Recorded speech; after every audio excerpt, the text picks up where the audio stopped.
मित्रों, श्री कृष्ण जिनके बारे में तो हम सभी जानते हैं, परंतु मित्रों ये मान्यता है कि श्री कृष्ण की 16,108 पत्नियां थी। क्या यह बात सत्य है? अगर सत्य है तो कैसे? चलिए जानते हैं आज की इस वीडियो में। तो आज की इस वीडियो में अंत तक अवश्य बने रहिएगा और अगर आपको ये वीडियो कहीं भी पसंद आए तो आज इस वीडियो को लाइक करके चैनल को सब्सक्राइब अवश्य कर दीजिएगा और बेल नोटिफिकेशन को ऑल पर सेट कर दीजिएगा ताकि ऐसी ही वीडियो की जानकारी आपको सबसे पहले देखने को मिले। और कमेंट में एक बार जय श्री कृष्ण अवश्य लिख दीजिएगा। चलिए इस वीडियो को शुरू करते हैं और जानते हैं इन्हीं सब बातों को विस्तार रूप से।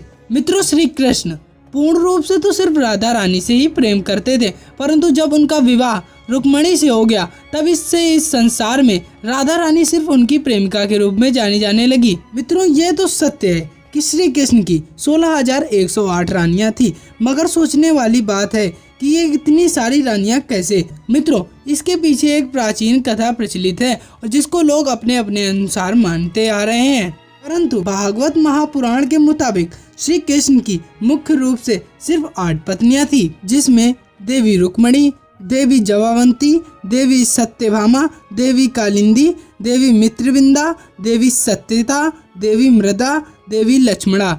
ये उनकी पूर्ण रूप से 8 पत्नियां थी जिनके साथ वे द्वारका नगरी में रहा करते थे। परंतु एक दिन स्वर्गलोक के राजा देवराज इंद्र श्री कृष्ण के पास आकर मदद मांगने लगे। उन्होंने कहा कि हे द्वारिकाधीश, आप मेरी मदद करें क्योंकि एक राक्षस नरकासुर जिसने हर जगह विध्वंस मचा रखा है, यहाँ तक कि उसने स्वर्ग को भी अपना बना रखा है। और नरकासुर 16,108 कन्याओं को बंदी बनाकर अपने कारागार में रखे हुए है और उन कन्याओं की बिना इजाजत लिए उनसे विवाह कर रहा है। फिर श्री कृष्ण ने कहा कि ठीक है देवराज इंद्र, मैं उसको देखता हूँ कि आखिर वह कितना बड़ा असुर है जिसने इतना विध्वंस मचा रखा है।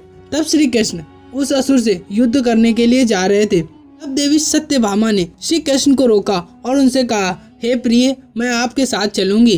तब श्री कृष्ण ने कहा कि आप वहाँ युद्ध भूमि में क्या करेंगी, आप यहीं पर रहकर विश्राम करें। तब देवी सत्यभामा ने श्री कृष्ण से कहा कि मैं भी आपके साथ युद्ध लड़ने चलूंगी और आपकी ढाल बनकर खड़ी रहूंगी। तब श्री कृष्ण ने कहा, अगर ऐसा ही तुम चाहती हो तो ठीक है। फिर उसके बाद श्री कृष्ण और देवी सत्यभामा साथ साथ चल दिए। लेकिन मित्रों, नरकासुर को ब्रह्मा जी द्वारा ये वरदान प्राप्त था कि उसका वध सिर्फ उसकी माता ही कर सकती है और श्री कृष्ण को ये बात, और इसी कारण श्री कृष्ण ने एक और लीला रची। और मित्रों, जब श्री कृष्ण और सत्यभामा नरकासुर के पास पहुँचे तब उन्होंने देखा कि हाँ, वाकई में नरकासुर ने हर जगह विध्वंस मचा रखा है। जिसके बाद श्री कृष्ण नरकासुर पर अत्यंत क्रोधित हुए और उन्होंने नरकासुर के ऊपर बाण चलाया।